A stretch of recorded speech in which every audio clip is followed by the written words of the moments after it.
Hello friends, welcome to my channel success fiber classes. आप सब कैसे हैं? आई होप सो आप अच्छे होंगे। तो यहाँ पर हम एस्टेट टीजीटी साइंस 2020 है उसका क्वेश्चन पेपर सोल्व कर रहे हैं। ठीक है, तो जो भी कैंडिडेट मेरे साथ चैनल पर नए जुड़ रहे हैं तो एक बार मेरे चैनल पर विजिट करके देख लीजिएगा। मैंने केमिस्ट्री के बहुत सारे एमसीक्यू सोल्व करा दिए हैं। ठीक है, बायोलॉजी के भी करा दिए हैं। जो टॉपिक बच रहे हैं धीरे धीरे हम उसको कवर कर रहे हैं। ठीक है, और फिजिक्स का यहाँ पर हम है वो कर रहे हैं। कल हमने लॉ ऑफ मोशन करा था। ठीक है, तो उसमें कुछ टॉपिक बच रहे हैं, हम वो भी करेंगे। फिर हम लॉ ऑफ मोशन के न्यूमेरिकल्स हैं वो भी करेंगे। ठीक है, अब हमने एस्टेट टीजीटी 2020 का जो साइंस का पेपर आया था, ठीक है, उसमें हमने 105 क्वेश्चन सोल्व कर लिए थे। अब आगे हम 106 नंबर का जो क्वेश्चन है वो हम सोल्व करेंगे। ठीक है, तो यहाँ पर चलिए शुरू करते हैं हम। 106 क्वेश्चन से ये कह रहा है कि which one of the following is are false. यहाँ पर आपको ना 4 स्टेटमेंट दी हुई है, तो इसमें बताना है कि कौन सी स्टेटमेंट है वो फॉल्स है। सबसे पहले बोल रहा है कि फाइब्रोब्लास्ट है ये एडिपोज टिश्यू में अपना फूड स्टोर करते हैं, तो ये बात गलत है। जो फाइब्रोब्लास्ट होते हैं, ठीक है, ये हमारे एनिमल्स में जो कनेक्टिव टिश्यू होते हैं, ठीक है, वहाँ पर पाए जाते हैं। और ये लार्ज और मोस्ट कॉमन सेल होती है कनेक्टिव टिश्यू की। उसके बाद बी स्टेटमेंट कह रहा है कि जो निसी ग्रैनुल्स होते हैं ये ग्रैनुलोसाइट के अंदर पाए जाते हैं, तो ये बात भी रॉन्ग है। जो निसी ग्रैनुल्स हैं ये न्यूरॉन्स के अंदर प्रेजेंट होते हैं। और जो निसी ग्रैनुल्स होते हैं ये रफ एंडोप्लाज्मिक रेटिकुलम के बने होते हैं। तो रफ एंडोप्लाज्मिक रेटिकुलम में क्या होते हैं? राइबोसोम होते हैं, जो राइबोसोम प्रोटीन के सिंथेसिस में हेल्प करते हैं। उसके बाद फिर सी कह रहा है कि blood platelets are form with macrophage. जो ब्लड प्लेटलेट्स होती है मैक्रोफोज फेज से फॉर्म होती है, तो ये बात भी रॉन्ग है। जो ब्लड प्लेटलेट्स है ये हमारी बोन मैरो में इसकी फॉर्मेशन होती है। ठीक है, उसके बाद नेक्स्ट है D statement, serum globulin act as an antibody. ये बात बिल्कुल सही है, क्योंकि जो हमारा सीरम ग्लोबुलिन होता है ये ब्लड की ही एक प्रोटीन होती है जो एंटीबॉडी का काम करती है। तो इसमें ए बी सी स्टेटमेंट हमारी फॉल्स थी, बाकी की जो बी है वो हमारी बिल्कुल सही है। तो इसका आंसर क्या आ जाएगा? A B C. उसके बाद नेक्स्ट क्वेश्चन यहाँ पर प्रोजेक्टाइल मोशन का आपसे दिया हुआ है। ठीक है, इसमें क्या बोल रखा है? हॉरिजॉन्टल रेंज दी हुई है, वो बोल रहा है कि 4√3 टाइम्स है वो उसकी मैक्सिमम जो हाइट है उसका 4√3 टाइम्स है। तो आपको यहाँ पे ना इसका प्रोजेक्शन एंगल है वो कैलकुलेट करना है। ठीक है, तो जैसा क्वेश्चन में हमसे दिया है हम एज इट इज़ उसको ना लिख लेंगे। ठीक है, इसने क्या बोला है? देखो, इसने हमसे बोला है कि जो हॉरिजॉन्टल रेंज है वो 4√3 टाइम्स है मैक्सिमम हाइट का। तो हमने एज इट इज़ जो उसने बोला अकॉर्डिंग टू क्वेश्चन हमने किया। हॉरिजॉन्टल रेंज का फॉर्मूला होता है u² sin 2t अपॉन जी।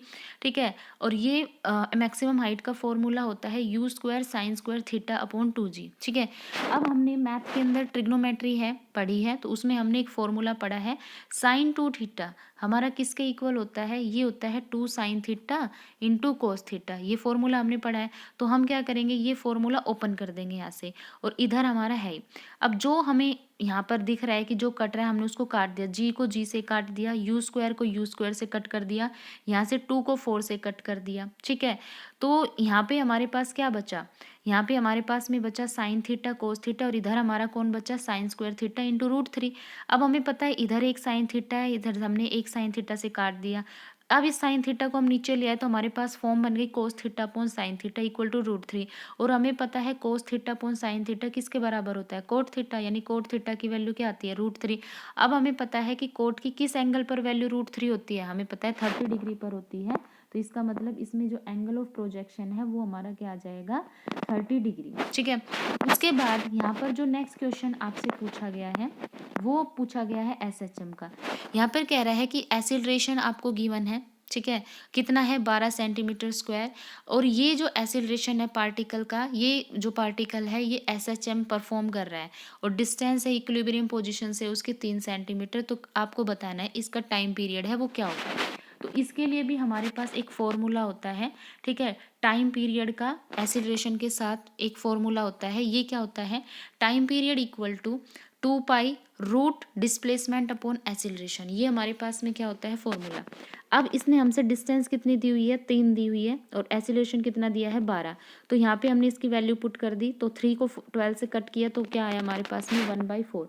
अब हमें पता है क्या कि जो 4 होता है इसका रूट निकल के हमारे पास क्या आता है 2, तो यहाँ से 2 से 2 कैंसिल हो जाएगा, हमारे पास क्या आ जाएगा पाई। पाई की वैल्यू हमें पता है क्या होती है 22/7। जब हम इसको सोल्व करते हैं तो इसकी वैल्यू आती है 3.14। अब हमें पता है टाइम है तो ये किस में हो जाएगा, सेकंड के अंदर इसका आंसर आ जाएगा। ठीक है, तो आई होप मुझे लग रहा है ये क्वेश्चन आपको समझ आ गया होगा।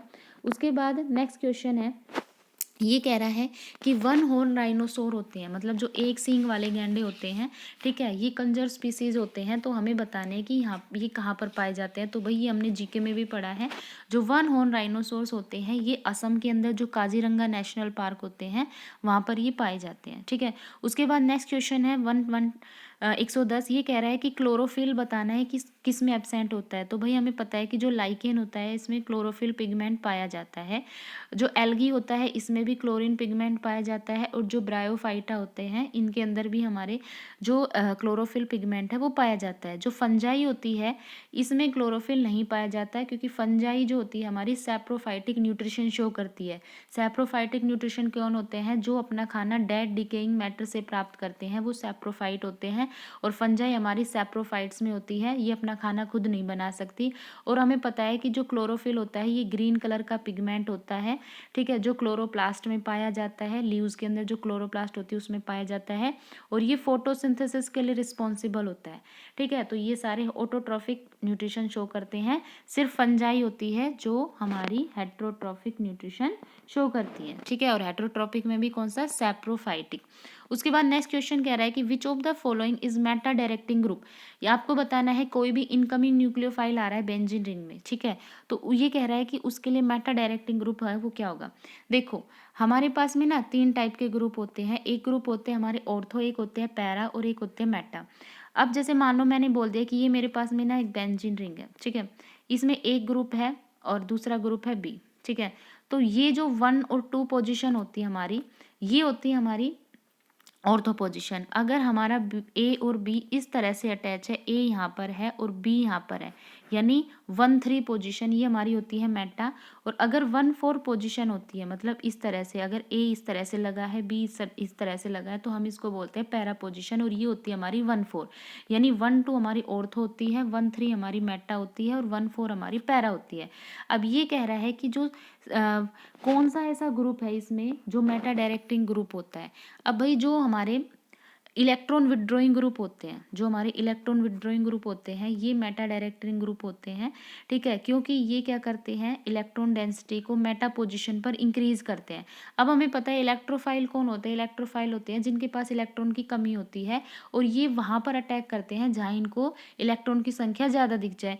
ठीक है, अब यहाँ पर क्या होते हैं, जितने भी हमारे इलेक्ट्रॉन विड्रॉइंग ग्रुप होते हैं ये क्या करते हैं, ऑर्थो और पैरा पोजीशन पर तो इलेक्ट्रॉन की डेंसिटी को कम करते हैं, और जो मेटा ग्रुप होता है, ठीक है, जो मेटा पोजीशन होती है इस पर इलेक्ट्रॉन डेंसिटी को इंक्रीज करेंगे। तो आने वाला जो इलेक्ट्रोफाइल होगा वो हमारा किस पर अटैक करेगा, मेटा पोजीशन पर, ठीक है, यानी CHO की मेटा पोजीशन पर ये अटैक करेगा, क्योंकि ये क्या करेगा, इस मेटा पोजीशन पर इलेक्ट्रॉन डेंसिटी को बढ़ा देगा। जितने भी लोन पेयर कंटेनिंग ग्रुप होते हैं हमारे, ठीक है, लोन पेयर कंटेनिंग, जैसे NH2 हो गया, NH2 पे पता है हमें इसके ऊपर लोन पेयर होता है, जो OH होता है, ठीक है, जो OCH3 होता है, ये सारे हमारे इलेक्ट्रॉन डोनेटिंग ग्रुप होते हैं। और जो इलेक्ट्रॉन डोनेटिंग ग्रुप होते हैं ये हमारे ऑर्थो और पैरा के ऊपर क्या करते हैं, इलेक्ट्रॉन डेंसिटी को बढ़ाते हैं। और जो भी हमारे ये हो गए इलेक्ट्रॉन विड्रॉइंग ग्रुप, जैसे NO2 हो गया, ठीक है, CN हो गया, COR हो गया, कार्बोक्सिलिक ग्रुप हो गया हमारा, ठीक है, एस्टर हो गया, ठीक है, ये सारे, और SO3H हो गए, ये सारे हमारे इलेक्ट्रॉन विड्रॉइंग होते हैं। ठीक है, इलेक्ट्रॉन क्या होते हैं, विड्रॉइंग होते हैं, और जो लोन पेयर कंटेनिंग होते हैं ये इलेक्ट्रॉन डोनेटिंग होते हैं। ठीक है, तो आप इसी ये चीज़ याद रखना। तो इसमें CHO जो ग्रुप होगा ये हमारा क्या होगा, ये मेटा पर इलेक्ट्रॉन डेंसिटी को बढ़ाएगा, क्योंकि ये क्या होता है, नेचर में इलेक्ट्रोनेगेटिव होता है। NH2 डोनेटिंग होता है, OCH3 भी डोनेटिंग होता है, और OH भी डोनेटिंग होता है, क्योंकि इसके पास भी लोन पेयर होते हैं। ठीक है, उसके बाद नेक्स्ट क्वेश्चन कह रहा है यहाँ पे, विच of the following class of arthropoda have animals with 2 pairs of antenna and green glands. ये कह रहा है कि आर्थ्रोपोडा की कौन सी क्लास होती है ठीक है। आर्थ्रोपोडा का कौन सा वो एनिमल्स होता है जिसमें 2 पेयर एंटीना होते हैं और ग्रीन ग्लैंड्स पाई जाती है, तो ये होती है क्रस्टेकिया। ठीक है, ये हमारे कहाँ पाए जाते हैं, ये मिट्टी में भी पाए जाते हैं और एज वेल एज ये वाटर में भी पाए जाते हैं। ठीक है, ये किसके थ्रू ब्रीथ करते हैं, जब ये सांस लेते हैं तो ये ट्रैकिया के थ्रू या गिल्स के थ्रू क्या करते हैं, सांस लेते हैं। इनके अंदर 2 पेयर एंटीना पाया जाता है और अपेंडेजेस इसमें 5 पेयर मिलते हैं। ठीक है, तो इतनी बात याद रखना। ठीक है, और इसमें जो ग्लैंड होती है वो कौन सी ग्लैंड होती है, ग्रीन ग्लैंड होती है। उसके बाद नेक्स्ट क्वेश्चन है, ये कह रहा है ओनियन के अंदर जो फूड स्टोरिंग प्लांट होता है वो कौन सा होता है, तो ओनियन के अंदर जो फूड स्टोर होता है वो लीव्स के अंदर होता है। ठीक है, लीव्स के अंदर होता है। लीफ जो होती है वो ग्रीन होती है, फ्लैट होती है, तो इसमें क्या होता है, लीव्स के अंदर फूड स्टोर होता है। ठीक है, उसके बाद शुगर भी स्टोर होती है ओनियन के अंदर। शुगर भी क्या होता है, स्टोर्ड फूड होता है ओनियन के अंदर। उसके बाद नेक्स्ट क्वेश्चन है हमारा 118। ठीक है, 118 क्वेश्चन क्या कह रहा है, ये कह रहा है कि जो नॉन लिविंग पार्ट होता है टोमेटो सेल का वो क्या होता है, तो भाई वो होती है सेल वॉल। ठीक है, सेल वॉल क्या होती है, सेल वॉल नेचर में रिजिड होती है। ठीक है, नॉन लिविंग होती है ये। ठीक है, और ये प्लाज्मा मेम्ब्रेन को सराउंड की होती है, किसमें, प्लांट सेल में। क्योंकि हमें पता है एनिमल सेल में तो सेल वॉल क्या होती है, एब्सेंट होती है। सेल वॉल जो होती है हमारी, ये सेलुलोज की बनी होती है। किसकी बनी होती है, सेलुलोज की बनी होती है।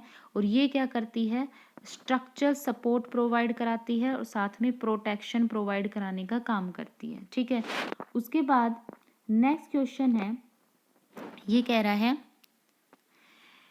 यहाँ पे कह रहा है कि a source of sound of frequency 600 hertz is place inside the water. एक सोर्स है जिसकी फ्रीक्वेंसी है साउंड की वो 6000 हर्ट्ज है और उसको वाटर के अंदर रखा गया है। तो ये कह रहा है कि जो साउंड की स्पीड है वाटर में वो 1500 मीटर सेकंड है और एयर में 300 मीटर सेकंड है। तो ये कह रहा है कि जो साउंड की फ्रीक्वेंसी जो ऑब्जर्व के द्वारा रिकॉर्ड की जाएगी एयर में वो कितनी होगी, देखो वो हमारी होगी 600 हर्ट्ज। क्यों, क्योंकि हमें पता है जो साउंड वेव की फ्रीक्वेंसी है, जब मैंने आपको साउंड वेव पढ़ाया था तो मैंने उसमें बताया था कि जो साउंड वेव की फ्रीक्वेंसी होती है वो साउंड के सोर्स पर डिपेंड करती है। ठीक है, किस पर डिपेंड करती है, सिर्फ साउंड के सोर्स पर डिपेंड करती है, ये प्रोपोगेशन के मीडियम पर डिपेंड नहीं करती। ठीक है, और हमें पता है कि जो साउंड की फ्रीक्वेंसी होती है ये चाहे एयर हो चाहे ये वेल हो। ठीक है, मतलब चाहे ये एयर हो चाहे ये वाटर हो, दोनों में ही क्या रहेगी, ये सेम रहेगी। क्योंकि हमने क्या बोला, सिर्फ साउंड के सोर्स पर डिपेंड करेगी, मीडियम पर डिपेंड नहीं करेगी कि एयर मीडियम है या वाटर मीडियम है।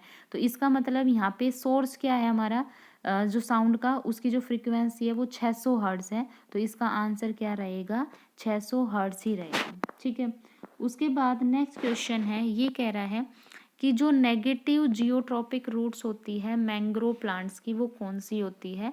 ठीक है, तो भाई जो नेगेटिव जियोट्रॉपिक रूट्स होती है मैंग्रोव प्लांट की वो होती है न्यूमेटोफोर्स।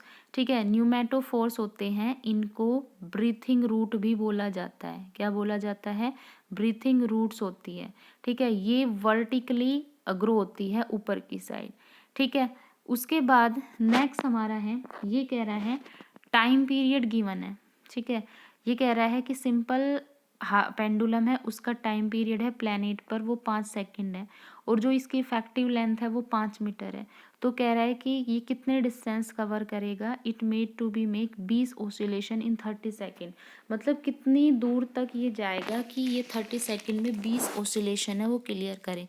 तो हमें यहाँ पर क्या पता है, एक रिलेशन पता है, सिंपल पेंडुलम का जो टाइम पीरियड निकालने का फॉर्मूला होता है वो क्या होता है, 2π√L/g। ठीक है, अब यहाँ पे टाइम पीरियड कितना दिया है, 5। ठीक है, लेंथ कितनी दी हुई है यहाँ पे, 5 मीटर।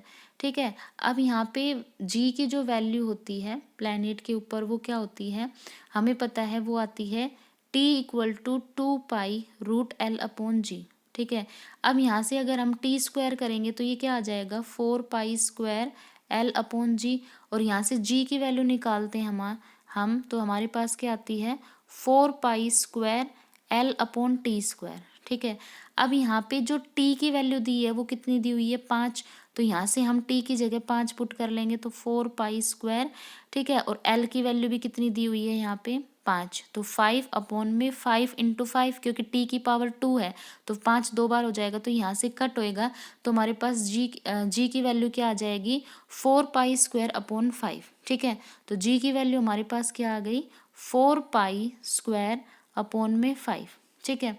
अब ये कह रहा है कि हमें 20 ऑसिलेशन 30 सेकेंड में इसमें बताना है कि एल की वैल्यू, ठीक है। तो यहाँ से टी इक्वल टू हमारे पास में क्या हो जाएगा, ये हमें पता है 2 पाई रूट एल अपॉन जी, ठीक है। तो जब हम यहाँ से एल की वैल्यू निकालते हैं तो हमें पता है कि जब इधर रूट इधर आएगा तो स्क्वायर हो जाएगा, तो इसको हम क्या लिख सकते हैं टी स्क्वायर जी अपॉन में 4 पाई स्क्वायर, ठीक है। अब हम यहाँ से क्या कर देंगे जी की वैल्यू पुट कर देंगे, तो L इक्वल टू क्या आ जाएगा टी स्क्वायर, और यहाँ से जी की वैल्यू रख देंगे 4 पाई स्क्वायर अपॉन 5 अपॉन में 4 पाई स्क्वायर, तो यहाँ से क्या हो जाएगा 4 पाई स्क्वायर से 4 पाई कट जाएगा और हमारे पास आ जाएगा 1.5 का स्क्वायर अपॉन में 5, और ये आ जाएगा 0.45, ठीक है।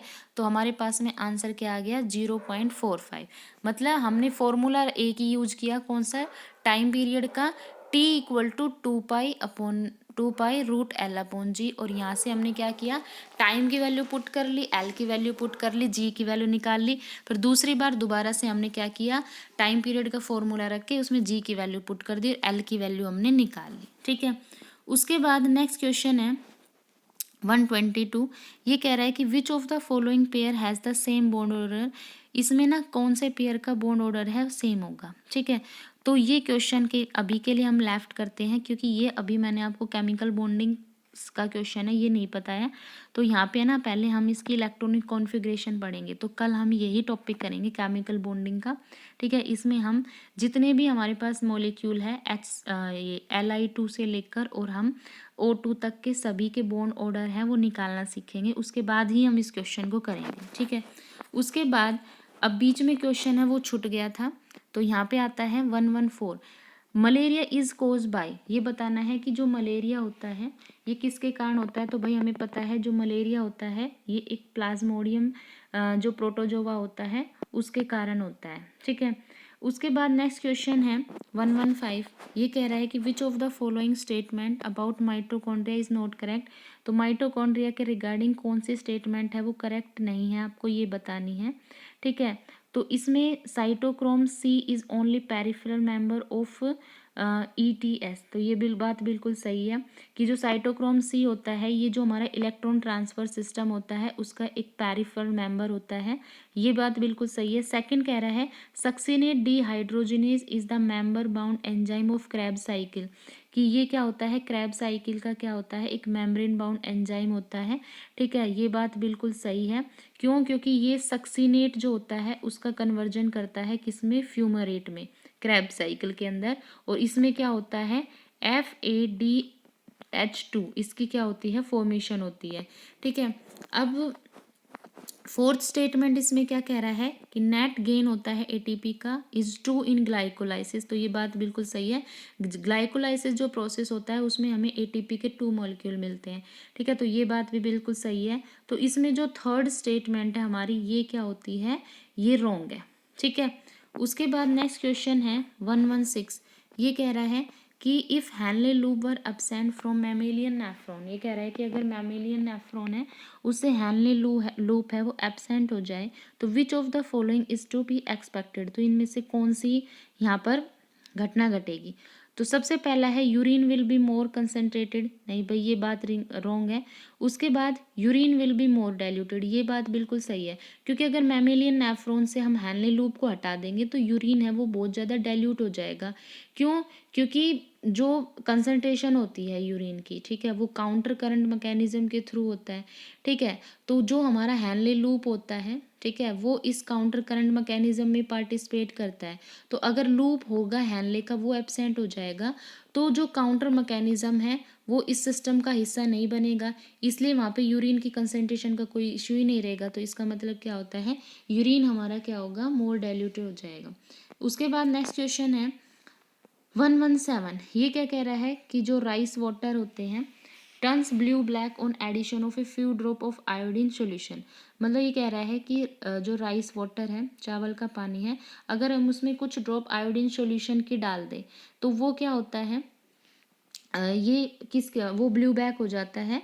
तो ये कह रहा है कि ये किसकी प्रेजेंस को इंडिकेट करता है, तो यहाँ पर होगा डी इसका आंसर, ये स्टार्च की प्रेजेंस को बता रहा है। तो यहाँ पे ये एक आयोडीन सॉल्यूशन टेस्ट होता है जो स्टार्च की प्रेजेंस को मेज़र करने के लिए यूज होता है। ठीक है, अगर हमारी किसी भी फूड आइटम के अंदर स्टार्च है और उस पर हम आयोडीन सॉल्यूशन की कुछ बूंदें डाल देते हैं तो वो क्या होता है, ब्लू ब्लैक कलर के अंदर क्या होता है, कन्वर्ट हो जाता है। ठीक है, उसके बाद यहाँ पर हमारा आता है 123 क्वेश्चन। 123 क्वेश्चन यहाँ पे क्या कह रहा है, ये कह रहा है कि the element z equal to 120, जो 120 एलिमेंट है ये पीरियोडिक टेबल की किस फैमिली के अंदर आएगा। तो भाई हमें पता है कि हमारी जो मॉडर्न पीरियोडिक टेबल है उसमें टोटल एलिमेंट है वो 118 है। ठीक है, 118 एलिमेंट है। और हमें पता है कि जो फर्स्ट ग्रुप का जो हमारा मेंबर होते हैं उनको हम एल्कली मेटल बोलते हैं, और सेकंड ग्रुप जो होता है उनको हम क्या बोलते हैं, एल्कलाइन मेटल। 17 जो ग्रुप होता है उनको हम हैलोजन बोलते हैं। ठीक है, क्या बोलते हैं, हैलोजन बोलते हैं। और ग्रुप 18 है इसको हम नोबल गैस बोलते हैं। अब हमें पता है कि जो लास्ट मेंबर होता है, हमने देखा है जब टेबल हम पढ़ते हैं तो लास्ट मेंबर जो होता है हमारा वो क्या होता है, 18 ग्रुप होता है। ग्रुप 18 ही तो आती है पूरी जो नोबल गैस फैमिली होती है। यानी अगर यहाँ पर हमारा एटॉमिक नंबर 119 का आ जाता है तो डेफिनेटली वो हमारा किस में जाएगा, ग्रुप 1 के अंदर जाएगा। ठीक है, तो इसका मतलब जो 120 आएगा अब हमारा वो किस में जाएगा, ग्रुप 2 के अंदर जाएगा। ठीक है, दोबारा से समझा देते हैं एक बार। पीरियोडिक टेबल में टोटल हमारे 118 एलिमेंट आते हैं। ठीक है, और उसमें 18 ग्रुप है। हमें पता है कि जो 18 ग्रुप होता है वो सबसे लास्ट होता है और उसमें हमारी नोबल गैस फैमिली आती है। ठीक है, अब हैलोजन तो हमारे ग्रुप 17 में आते हैं। एल्कलाइन अर्थ मेटल ग्रुप 2 के अंदर आते हैं। नोबल गैस अभी बता दिया ग्रुप 18 में आते हैं, और एल्कली मेटल ग्रुप 1 में आता है। अब 118 के बाद 119 आएगा, तो जब 119 आएगा वो तो ग्रुप 1 के अंदर जाएगा ना, तो एल्कली मेटल तो इसका आंसर नहीं होगा। फिर उसके बाद चलेगा 120, यानी 120 हमारा किसके अंदर आएगा, एल्कलाइन अर्थ मेटल में। तो इसका आंसर क्या आएगा, एल्कलाइन अर्थ मेटल। ठीक है, उसके बाद हमारी वीडियो का आज का लास्ट क्वेश्चन रहेगा 124। ये कह रहा है कि जो रेसिस्टिविटी होती है किसी भी कंडक्टर वायर की वो किस पर डिपेंड करती है। ठीक है, तो भाई हमें पता है कि जो रेसिस्टिविटी होती है, ठीक है, ये एक मटेरियल प्रॉपर्टी होती है किसी भी कंडक्टर की। ठीक है, अब ये किस पर डिपेंड करती है, ये डिपेंड करती है कंडक्टर के टेम्परेचर पर। ठीक है, ना तो ये लेंथ पर डिपेंड करती है, ठीक है, ना ही ये क्रॉस सेक्शन पर डिपेंड करती है। ठीक है, ना तो ये लेंथ पर डिपेंड करती है, ना ही ये क्रॉस सेक्शन पर डिपेंड करती है। ठीक है, तो ये किस पे डिपेंड करेगी, ये हमारी मटेरियल के नेचर पर डिपेंड करती है और सिर्फ कंडक्टर के टेम्परेचर पर डिपेंड करती है। ठीक है, तो इसका आंसर क्या होगा, हमारा थर्ड आंसर इसका राइट होगा। ठीक है, तो 124 तक हमने कर लिए हैं। बाकी के जो क्वेश्चन बचे हुएंगे वो हम नेक्स्ट वीडियो के अंदर करेंगे, जो कि हमारी वीडियो का पार्ट 3 रहेगा। आई होप सो आपको आज के क्वेश्चन है वो समझ आ गए होंगे। अगर वीडियो अच्छी लगी है तो चैनल को ज़्यादा से ज़्यादा लाइक शेयर सब्सक्राइब कीजिए। Thank you very much.